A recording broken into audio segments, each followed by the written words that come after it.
The organization also accused Russian authorities of harassing one of its researchers. FIFA says it has a different assessment of the workers' situation. For more on this, we're joined by journalist Havard Melnaes. He was the first to report on the abuse and exploitation of workers building infrastructure for Russia's 2018 World Cup. He joins us now. Thanks so much. You actually titled your work, "The Slaves of St. Petersburg." Is that overdramatic, or are the conditions really so horrific that they qualify as slavery? Well, the North Koreans working at the Zenit Arena, they worked from 7 in the morning to 12 to midnight, 7 days a week. They don't know the concept of a day off. Almost all their salary goes back to the regime in North Korea. And, trade unions, labor organizations, and even the UN describes these workers as modern-day slaves.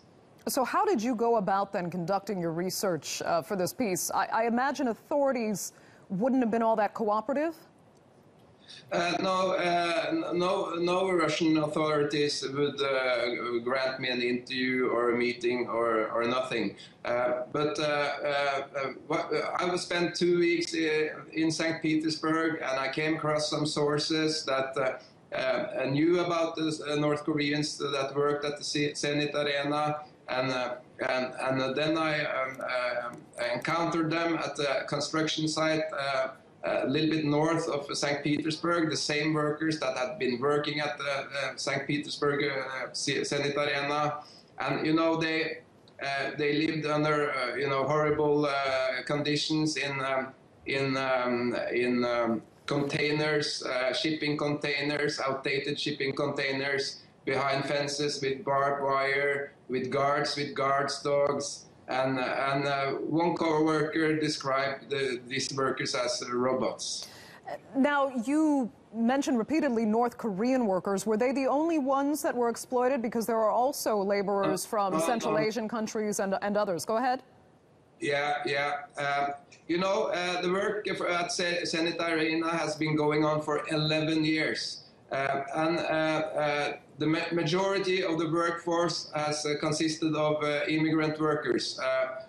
My sources tells me that up to 80% of the workforce has been migrant workers, and these migrant workers has worked without contracts. They haven't gotten the salary they were promised, and thousands of workers haven't been paid at all. Now, if your report is true, then part of the responsibility probably falls on FIFA, but they have said their own assessments found very acceptable working conditions. What do you respond to that?